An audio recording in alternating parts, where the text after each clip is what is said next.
ঢাকার কেরানীগঞ্জে কালিন্দী ইউনিয়নে অবস্থিত দৃষ্টিনন্দন এই ফটক সোনার বাংলা গ্রিন সিটি। ওপরে চাকচিক্য থাকলেও ভেতরে পুরোটাই প্রতারণায় ঠাসা।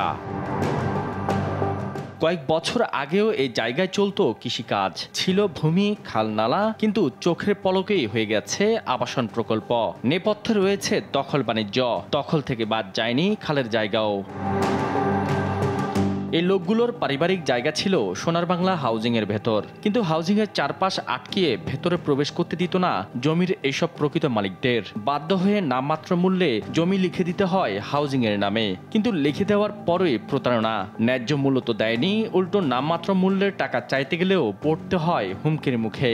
আঙ্গো টাকা পাই নাই ভাই, বুঝছেন? আঙ্গো মনে করেন অনেক ঝামেলার ভিতরে আছি। এই সোনার বাংলারা এরা চারোদিক দিয়ে অল করে দিছে, অল করে দিয়া আপনার আঙ্গো জায়গা মনে করেন জায়গা বাউন্ডারির ভিতরে। আর এরকম মনে করেন যে আরও অনেক মানুষের জায়গা আছে, এরা বাউন্ডারি করে রাখছে। এখন বেশ তৈরি হয়ে গেছে, বেশ তৈরি রাস্তা দেয় নাকি ভাই। এখন মনে করেন যে আমরা টাকা পাইতেছি না, আঙ্গো ন্যায্য টাকাটা পাইতেছি না। মাস খানিকের মধ্যে টাকা দিয়ে দেবে, কিন্তু এখন আর দিচ্ছে না টাকাটা। 3 বছর হয়ে গেছে, দিতেছে না। নিজস্ব বাহিনী দিয়ে হুমকি দিয়ে জোরপূর্বক দখলে নিত সাধারণ মানুষের জমি। বিভিন্ন ধরনের ভয়ের দিক দেখা, ওই যে অবৈধ জিনিস বাই করে দেখায়, অনেক সময় কোমরে রাখে, গেঞ্জি উঁচা করে এমনি।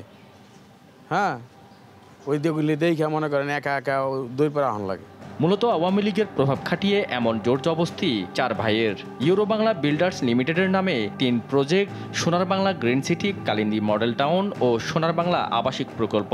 প্রতিষ্ঠানটির চেয়ারম্যান কালিন্দী ইউনিয়ন আওয়ামী লীগের সিনিয়র সহসভাপতি আনোয়ার হোসেন। মূলত তার নেতৃত্বেই বেপরোয়া বাকি 3 ভাই সাইদ হোসেন সুমন, আব্দুর রহমান সুজন ও রাসেল, যারা প্রত্যেকেই ইউনিয়ন যুবলীগের রাজনীতিতে জড়িত। আওয়ামী লীগের সাবেক মন্ত্রী কামরুল ইসলামের ছত্রছায়ায় ছিল তাদের এমন দখল বাণিজ্য। জুলাই আগস্ট আন্দোলনে হত্যা মামলার আসামির তালিকায়ও রয়েছে এই হাউজিং এর চেয়ারম্যান। তবে বর্তমানে স্থানীয় নেতাদের ম্যানেজ করে এখনো প্রভাব বিস্তার করছে চার ভাই চক্র। গেল এপ্রিলে 36টি রিয়েল এস্টেট কোম্পানির নিবন্ধন সনদ বাতিল করেছে জাতীয় গৃহায়ণ কর্তৃপক্ষ, যার মধ্যে রয়েছে ইউরো বাংলা বিল্ডার্স। এসব কোম্পানি প্লট ফ্ল্যাট না কেনার আহ্বান জানিয়েছেন প্রতিষ্ঠানটি। স্বৈরাচার সরকারের সময় প্রভাব খাটানো হাউজিংটির এখনো যেন প্রভাব থামছেই না। সরকারি নির্দেশনাকে বৃদ্ধাঙ্গুলি দেখিয়ে এখনো চলছে প্লট বিক্রি। শুধু তাই নয়, হাউজিং কোম্পানিটির নেই রাজুকের নকশা অনুমোদন, নেই পরিবেশ অধিদপ্তরের ছাড়পত্র সহ কোনো লাইসেন্স।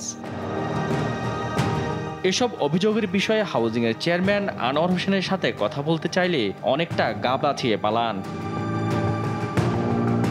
শাহাদাত নিশাত, দেশ টিভি, ঢাকা।